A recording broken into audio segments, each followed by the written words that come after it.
सुप्रभात विद्यार्थियों। हम सत्व संधि पढ़ रहे थे।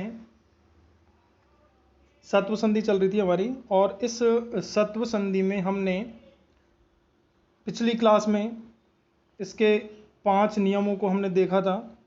उन 5 नियमों में से 2 नियमों को हमने उदाहरण सहित समझा। आज हम इसी सत्व संधि के अगले नियम और उसके उदाहरणों को देखते हैं। हमारा तीसरा नियम है, जैसा कि हम पहले इसको पढ़ चुके हैं, एक बार समझ चुके हैं, लेकिन एक बार और देख लें और इसके उदाहरणों को समझें। यहाँ हमारे पास प्लस से पहले विसर्ग होना चाहिए तथा प्लस के बाद में तय, थे और से होना चाहिए। प्लस से पहले विसर्ग हो, प्लस के बाद तय, थे, से, इन तीनों वर्णों में से कोई एक वर्ण हो तो हम ऐसी स्थिति में जो हमारा प्लस से पहले विसर्ग होगा उस विसर्ग के स्थान पर दंती सकार कर देंगे, यानी वहाँ पर हम से करेंगे।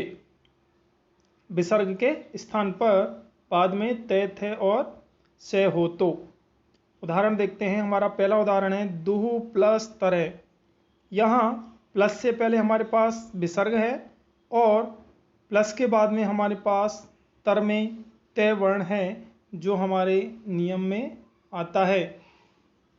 तो ऐसी स्थिति में हम जो हमारा विसर्ग है उस विसर्ग के स्थान पर हमको से कर देना है, और यहाँ से आधा है, हलंत वाला है, आगे कोई भी इसमें स्वर नहीं है, इसलिए हमारा ये जो से आधा ही रहेगा और हमारा पद बन जाएगा दुस्तर।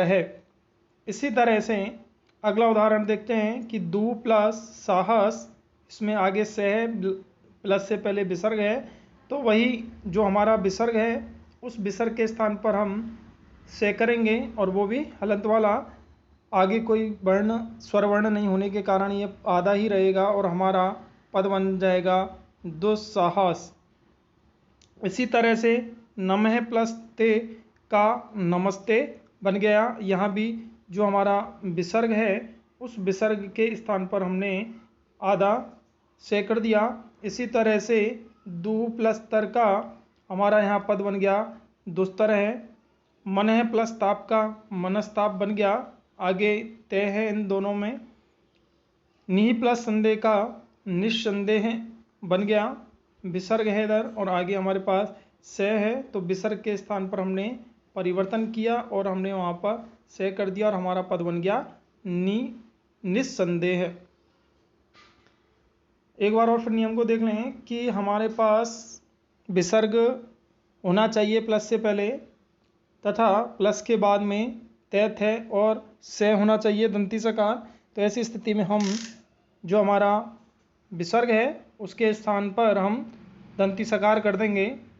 इसी क्रम में आगे हम अगला नियम हमारा 4th नियम जिसे देखते हैं। यहाँ इस नियम में हमारे पास प्लस से पहले विसर्ग तो होगा ही तथा प्लस से पहले जो विसर्ग है उस विसर्ग से पहले हमारे पास पद के अंत में ए और आ होना चाहिए, या तो ए हो या आ हो, दोनों वर्णों में से कोई एक वर्ण वाला वर्ण होना चाहिए यहाँ पर वो पद में। और प्लस के बाद में कै, खे और पे, फे। हमने अभी तक जो 3 नियम देखे हैं उनमें हमने प्रत्येक वर्ग के 2-2 वर्ण लिए थे, च वर्ग, टे वर्ग और ते वर्ग के।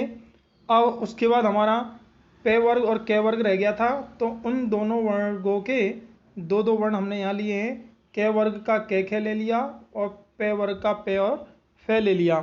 तो ऐसी स्थिति में हम जो हमारा विसर्ग होगा उस विसर्ग के स्थान पर से आदेश करेंगे, यानी से परिवर्तन होगा वहाँ पर विसर्ग के स्थान पर। याद रखें कि प्लस के बाद में कै, खे और पे, फे होना चाहिए, प्लस से पहले विसर्ग और उससे पहले पद के अंत में यानी पदांत ए और आ ही होना चाहिए। तब ऐसी स्थिति में हम से करेंगे। अब यहाँ कंफ्यूज नहीं होना है। आप सोच रहे होंगे कि जो ऊपर हमने अभी नियम पढ़ा था ये इसमें भी सह करना है और नीचे भी सह करना है, तो इन दोनों में अंतर है, इनमें काफ़ी अंतर है। केवल परिवर्तन तो सही हो रहा है लेकिन परिवर्तन बहुत है यहाँ पर। इन दोनों में अंतर है कि यहाँ तो चौथे में तो हमने देखा कि प्लस के बाद में हमारे पास कैक है, पैफे है, और प्लस से पहले विसर्ग उसमें भी था लेकिन यहाँ भी है, विसर्ग तो रहेगा ही। लेकिन उसमें जो हमने नियम देखा कि विसर्ग से पहले हमारे पास वहाँ ऐसा कोई नियम नहीं है कि इसके पहले क्या होना चाहिए, जबकि यहाँ हमारे पास फिक्स है कि यहाँ हमारे पास विसर्ग से पहले ए और आ में से कोई एक वर्ण होना चाहिए, या वो पद जो है वो ए और आ से पदांत होना चाहिए। तो ऐसी स्थिति में हम वहाँ पर भी क्या करेंगे, दंती सकार करेंगे। तो ये याद रखना है, दोनों में कन्फ्यूज नहीं होना है, अलग अलग नियम है दोनों के, परिवर्तन एक ही है लेकिन। उदाहरण देखते हैं इसका। नम है प्लस कार है। अब यहाँ ये कह रहा है कि प्लस से पहले हमारे पास विसर्ग होना चाहिए, प्लस से पहले हमारे पास विसर्ग है, फिर उससे पहले पदांत ए और आ होना चाहिए। अब यहाँ हमारे पास नम है, नमे में हमारे पास मैं लिखा हुआ है और मैं कोई मात्रा नहीं है, इसका मतलब हम इसमें क्या समझें, इसमें हमको ए समझना है, यानी इसमें क्या है, ए है। तो हमारे पास विसर्ग प्लस से पहले हमारे पास विसर्ग भी है और उस विसर्ग से पहले ए भी है, यानी पदांत ए है। और इसके आगे हमारे पास कैक है, पैफ है, में से चार वर्णों में से कोई एक वर्ण होना चाहिए, तो हमारे पास यहाँ पर कै वर्ण भी है। तो ऐसी स्थिति में हम जो हमारा विसर्ग है उस विसर्ग के स्थान पर क्या करना है, हमें दंती सकार करना है, और वो भी कैसा, आधा, क्योंकि हमारे पास आगे कै है जो किस में आता है, व्यंजन में आता है, इसलिए से आधा ही रहेगा और हमारा पद बन जाएगा नमस्कार है।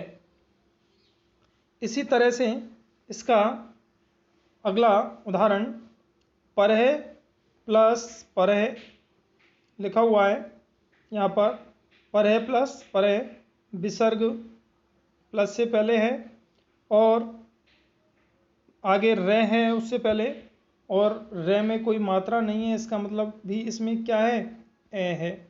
और इसके बाद विसर्ग है ही, उसके बाद प्लस, प्लस के बाद हमारे पास क्या है, पे है, और पे हमारे नियम में आता है, तो ये हमारे पास पे भी है। तो ऐसी स्थिति में हमारे पास जो ये विसर्ग है, इस विसर्ग के स्थान पर हमें परिवर्तन करना है, और परिवर्तन दंती सकार का हो जाएगा और आधा रहेगा, क्योंकि आगे कोई भी इसमें वर्ण स्वर वर्ण नहीं है, तो आधा ही रहेगा और हमारा पद बन जाएगा परस्पर है। तो इस तरह से हमारा ये पद बन गया।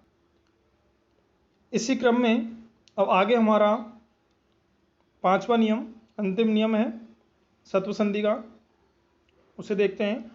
ये कह रहा है कि यहाँ पर प्लस से पहले विसर्ग होना चाहिए और उस विसर्ग से भी पहले कोई भी स्वर होना चाहिए, जैसा कि अभी हमने फोर्थ नियम में देखा था, वहाँ पे ए और आ था, तो ए और आ भी किस में आते हैं, स्वर में आते हैं। तो यहाँ भी कोई भी स्वर होना चाहिए, लेकिन यहाँ फोर्थ नियम में हमने ए और आ को ले लिया था, इसलिए यहाँ पर ए और आ के नीचे हमने यहाँ पर क्रॉस का निशान लगा रखा है। इसका मतलब ए और आ नहीं होना चाहिए, यानी प्लस से पहले विसर्ग हो, विसर्ग से पहले कोई भी स्वर हो, लेकिन ए और आ नहीं होना चाहिए, यानी ए और आ को हमें यहाँ पर भूल जाना है। ए और आ के अलावा कोई भी यहाँ पर स्वर हो, तथा प्लस के बाद में कैक है और पैफ है, वही चारों वर्ण हैं जो हमने फोर्थ नियम में देखे थे, वही नियम यहाँ पर है। चार वर्ण भी, उसमें भी चार वर्ण थे, कैक है और पैफ है, और यहाँ भी चार वर्ण हैं हमारे पास। तो इन चारों वर्णों को हमें दोनों को एक ही नियम में, दोनों ही जो हमारे वर्ण हैं, दोनों नियम हैं हमारे, जो दोनों ही नियमों में हमारे पास एक जैसे वर्ण हैं, प्लस के बाद में कैक है और पैफ हैं, और प्लस से पहले विसर्ग और विसर्ग से पहले भी कोई भी स्वर ए और आ को छोड़ करके। तो ऐसी स्थिति में हम जो हमारा विसर्ग होगा उस विसर्ग के स्थान पर मूर्धन्य शकार कर देंगे। उदाहरण देखते हैं। आबी प्लस कार है, यहाँ प्लस से पहले विसर्ग है और विसर्ग जो लगा हुआ है उस विसर्ग से पहले हमारे पास बी लिखा हुआ है, बी लिखा हुआ है। जब इसको हम अलग करेंगे तो हमारे पास निकल के आएगा वे प्लस ई।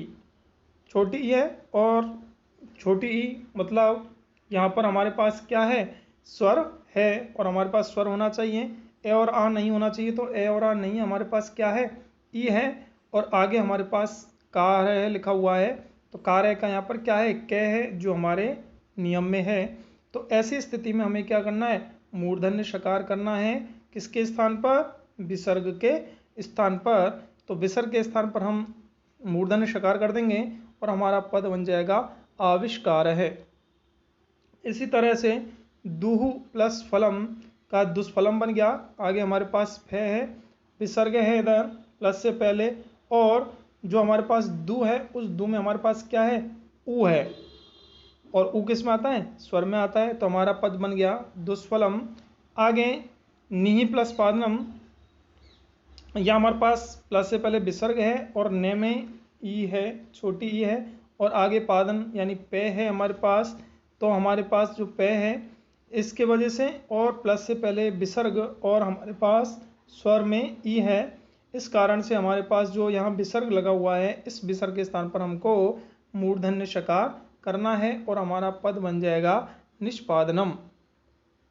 इसी क्रम में जैसे आगे देखते हैं, और काफ़ी उदाहरण हैं इसमें, तो वो सारे उदाहरण इसी तरह से बनेंगे।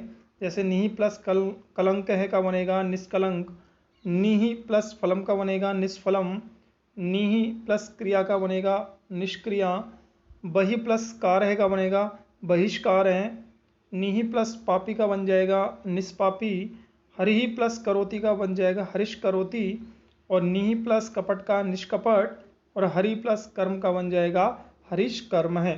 तो इस तरह से हमारे पास ये 11 उदाहरण हैं यहाँ पर। तो ये सारे उदाहरण इसी तरह से इसी नियम के अंतर्गत बनेंगे और इनको सबको हमें अच्छी तरह से समझना है, कंफ्यूज नहीं होना है।